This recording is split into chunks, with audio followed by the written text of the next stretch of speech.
Yo, what's up? Good morning, Chris TV. Welcome back to my channel, guys. Today is Thursday, May 2, guys. So, kanina sa unang video natin, may nakuha tayong fry doon, guys, sa aking feeder, saka sa aking Tiger Mosaic. Bibitawan na natin yung ating Tiger Mosaic. Nandiyan na yung ano nila. January, February, March, April, May 2. 30 plus to, guys. Nasa 30 piraso. Nilagyan na rin natin ng kaunting, ayan o, ng air pump. Yun. Lalakasan na lang natin konti. Mahina yata.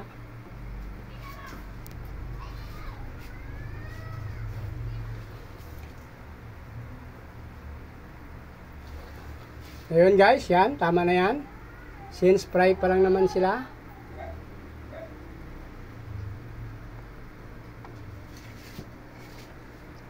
Same din sa ating feeder. Bitawan na rin natin yun guys.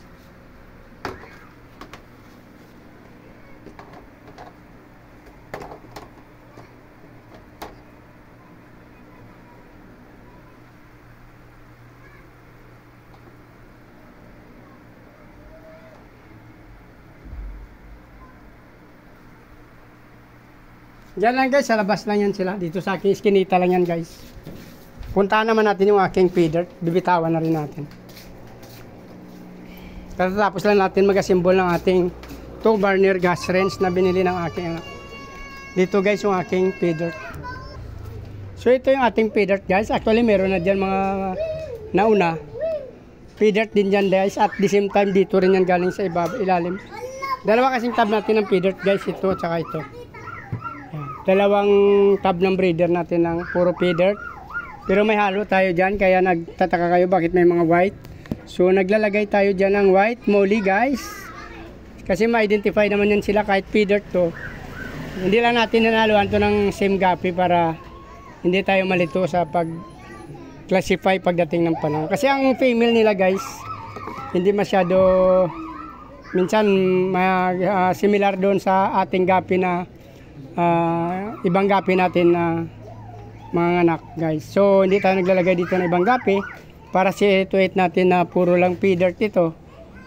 Yung muli okay lang kasi may kulay naman talaga siyang white, muli white, or side muli white, or short body na velvet red na muli, okay lang kasi na-identify naman natin agad sila sa pagdating ng panahon na lumaki na sila.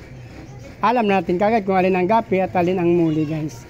So wag lang natin haluan ito ng same gapi para hindi tayo malito pag laki nila, kasi mayroong ibang gapi na similar yung female sa female ng feeder.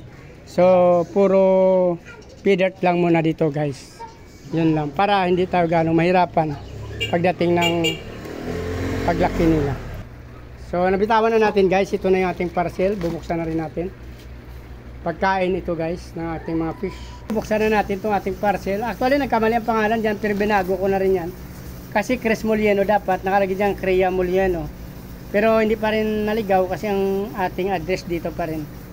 Yan guys, sa car wash. Crea Molieno. Nagkamali pala ako ng print doon ng aking name. Hindi ko lang, minadali ko lang kasi guys, kasi nag-order agad ako.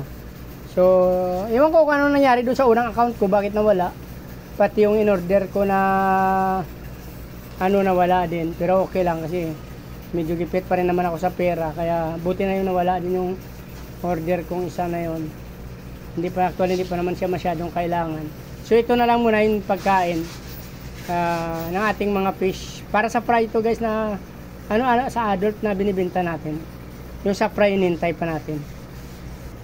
So ito na guys ang dumating sa atin, PO1, 1 kilo lang to guys, 2 kalahating ginawa nila, pero okay na yan para hindi rin mabubuksan kagad lahat. So, kung nagustuhan at natapos nyo yung video na to guys, please like, follow, subscribe sa aking YouTube channel guys. Isama nyo na rin yung notification bell para updated kayo sa video na in-upload ko araw-araw. Maraming salamat sa patuloy na panood at pagsuporta sa aking video guys. Paki-follow nyo na rin ang aking Facebook page, Chris Molieno guys. Maraming salamat. Nice ko, mabuhay kayo hanggang gusto nyo. Bye-bye! Good morning!